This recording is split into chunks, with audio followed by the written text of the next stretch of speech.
여러분 안녕하십니까. 황신호 변호사입니다.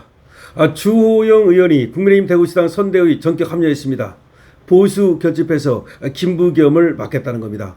한때는 김부겸을 도와주는 것이 아니냐 뭐 그런 얘기까지 있었습니다만 역시 주호영 그래도 국힘의 원로답게 정통 보수의 길을 선택했습니다. 다행이라는 생각이 듭니다. 주호영이 사실은 컷오프를 당하면서 얼마나 배신감이 들었겠습니까? 저는 주호영을 컷오프한 것은 잘못했다고 생각합니다. 하여튼 앞으로 국민의힘은 컷오프라고 하는 것은 하지 않도록 해야 됩니다. 만약에 여러 사람이 나오면 경선을 1차, 2차로 하면 되는 겁니다.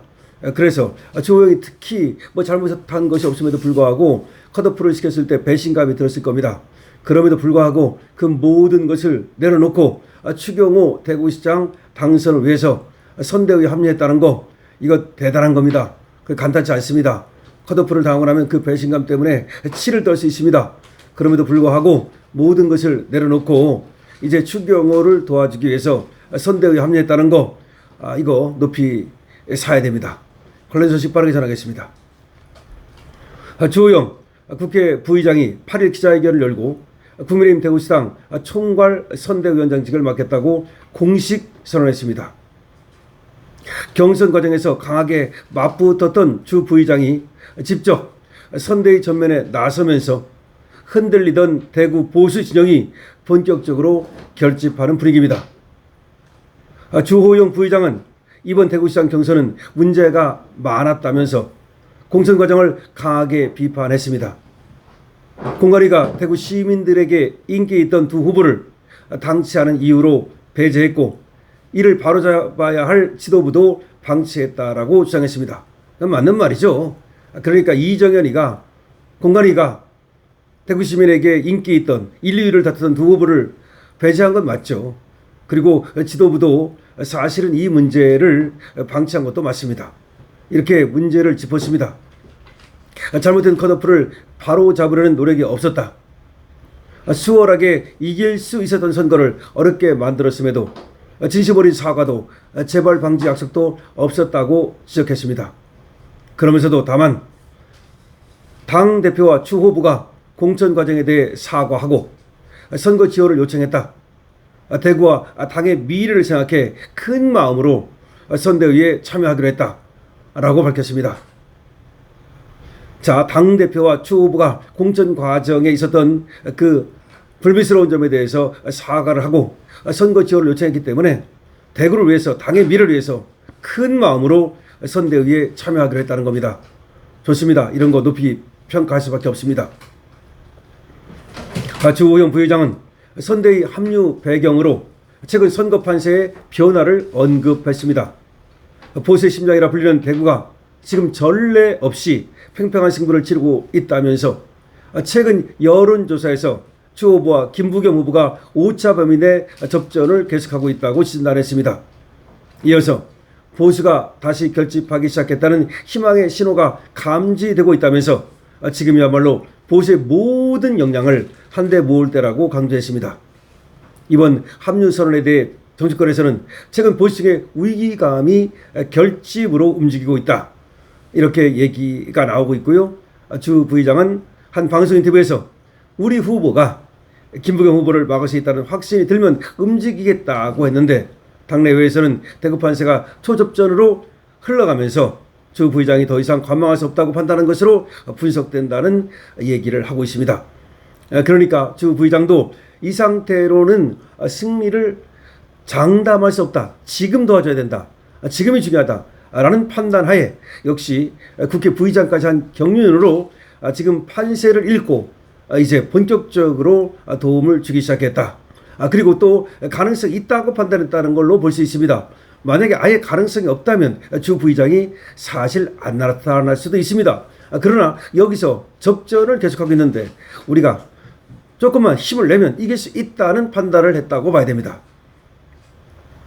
주 부의장은 김부겸 후보를 향한 비판도 이어갔는데 주 부의장은 김부겸 후보는 국회 임기를 마치자마자 대구를 떠나 있었고 유력 후보들이 컷오프되자 다시 내려왔다면서 정치는 타이밍이 아니라 책임이라고 꼬집었습니다. 또 문재인 정부 시절 국무총리를 지낸 점을 언급하면서 외교 안보 정책과 부동산 문제에 대한 책임론도 제기했습니다. 대구 경북 통합과 TK 신공항 문제도 주요 쟁점으로 꺼내 들었습니다.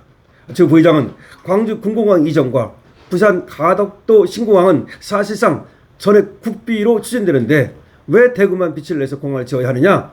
대구 경북 신공항은 영남권 전체 미래 산업과 물류를 바꿀 국가균형발전 사업이라고 강조했습니다.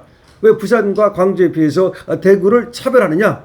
왜 부산과 광주는 전액 국비로 지원을 하면서 왜 대구만 그렇게 안 하느냐? 이 문제를 꺼내든 겁니다. 그러면서 주 부의장은 잘못된 점에 대해서는 끝까지 책임을 묻겠지만 지금의 무거운 짐은 외면하지 않겠다. 대구가 민주당에 넘어가는 일만큼은 막아야 한다라고 강조했습니다. 이어서 만약 대구시장만 다른 당 후보가 당선되면 지역 리더십의 팀워크가 무너질 수 있다면서 보수 진영의 단결 필요성을 거듭 밝혔습니다. 추경호 후보 역시 대구의 가장 큰 정치인인 주호영 부의장이 큰 결단을 내려줬다. 경제를 살리고 보수의 심장 대구를 지키는 시민의 뜻이 반영된 결정이라면서 환영의 뜻을 크게 밝혔습니다. 정치권에서는 이번 합류가 단순한 선대 인사를 넘어서 경선 후유증 봉합과 보수 재결집의 신호탄이 될지 주목하고 있습니다. 다만 주 부의장이 공천 파동의 책임론을 지속적으로 제기하면서 지도부와 후보를 동시에 겨냥한 점도 있기 때문에 선거 이후에도 당내 갈등의 불씨가 역시 남아있을 수 있다는 얘기는 나오고 있습니다. 자, 그러나 주호영 부의장은 말이죠. 대구를 꽉 잡고 있는 사람입니다. 한마디로 이 불교 신도들을 꽉 잡고 있는 사람입니다. 동아사를 꽉 잡고 있는 사람입니다. 주호영에 대한 평판도 나쁘지 않습니다. 그렇기 때문에 주호영 부의장이 도와주면 사실 큰 힘이 될 것으로 생각이 됩니다. 한때 주호영 부의장이 컷오프 당한 거에 대한 그 앙금 때문에 이번에 또 김부겸을 돕는 거 아니냐 그런 얘기까지 나왔었습니다. 사실 주호영 부의장도 흔들렸던 것이 맞는 것 같습니다. 그러나 역시 큰 정치인답게 대의를 택하기로 했습니다. 대의를 택해야 됩니다. 여기서 만약에 진짜 김부겸을 도와줬다가는 지금까지 우리 자유보수 우파에서 쌓아온 모든 공적이 한 큐에 사라지는 겁니다. 당의 원로로 남지도 못합니다. 늙어서 말이죠. 나이 먹어서 정계를 떠나서 정말 어디 가도 돌팔매 왔습니다. 왜 그런 길을 갑니까? 그럴 리가 없겠죠. 주호영 역시 바른 길로 돌아왔습니다. 그래야 됩니다. 홍준표처럼 말이죠. 저 따위 말이죠. 저런 배신 행위를 한다면 홍준표가 어디 간들 대구에 발을 붙일 수 있겠습니까? 홍준표는 대구 못 갑니다. 결국 서울에 살 겁니다. 서울에서도 어디 가도 말이죠. 보수 측에서도 인정 못 받고 저 진보 측에서도 인정 못 받는 그런 사람이 될 수밖에 없는 겁니다. 홍준표는 정말 대단히 잘못된 길을 가는 겁니다. 죽을 때까지 말이죠. 손가락질 받게 되는 겁니다. 어차피 그 전에 뭘 했냐 안 했냐 다 필요 없습니다. 나이 먹으면 아무것도 남는 게 없는 겁니다. 결국은 말이죠. 그 사람 인상만 남는 겁니다. 근데 배신자 인상 가지고 살아갈 겁니까? 자, 그렇기 때문에 주호영 역시 대의의 길을 가기로 한 거 잘 됐다라고 생각하고 주호영의 선대의 합류 아주 환영합니다. 그리고 대구 모든 정치인들이 하나로 뭉쳐서 대구 시민 전부 하나로 뭉쳐서 말이죠. 확실하게 대구시장을 갖다가 우리가 대구시장을 지켜야 됩니다. 한마디로 대구시장은 우리 겁니다. 강신업 TV입니다. 좋아요와 구독을 부탁드립니다.